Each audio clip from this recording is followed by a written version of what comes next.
Bruce Lee's legendary status as a martial artist is inextricably linked to his cinematic presence, where his combat techniques evolved with each film, leaving an indelible mark on martial arts cinema.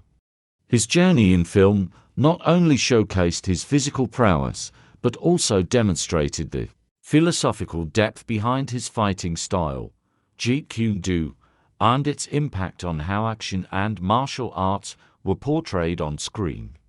Bruce Lee's early roles, such as in *The Big Boss* 1971 and *Fist of Fury* 1972, were rooted in classical kung fu styles. These films highlighted traditional techniques, emphasizing choreography that was slow and deliberate, akin to the martial arts films of that era.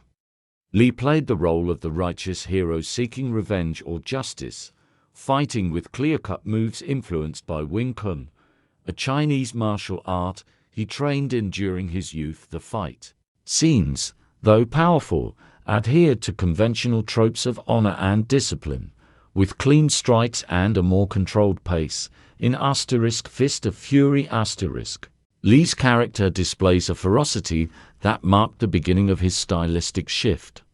While still influenced by classical kung fu, Lee's movements were faster and more aggressive, incorporating his own approach to fighting.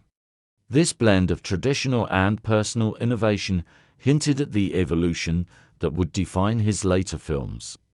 Way of the Dragon* 1970 marked a turning point in Bruce Lee's combat style on film. It was the first movie he directed, giving him creative control over the fight choreography. This film saw the introduction of nunchaku as an extension of Lee's fluid combat technique, demonstrating his ability to integrate weapons into hand-to-hand combat seamlessly. The famous fight scene between Bruce Lee and Chuck Norris at the Colosseum in Rome became an iconic moment in martial arts cinema. Here, Lee's style shifted from the rigid forms of classical kung fu to a more adaptive and fluid approach. His moves were not only fast and powerful, but also responsive and flexible, reflecting the core principles of Jeet Kune Do, using no way as the way, having no limitation as limitation. This flexibility and improvisation in combat were becoming central to Lee's cinematic identity.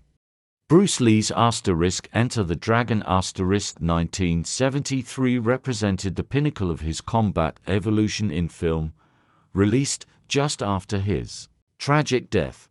This film was his first and only major Hollywood production, cementing his legacy internationally.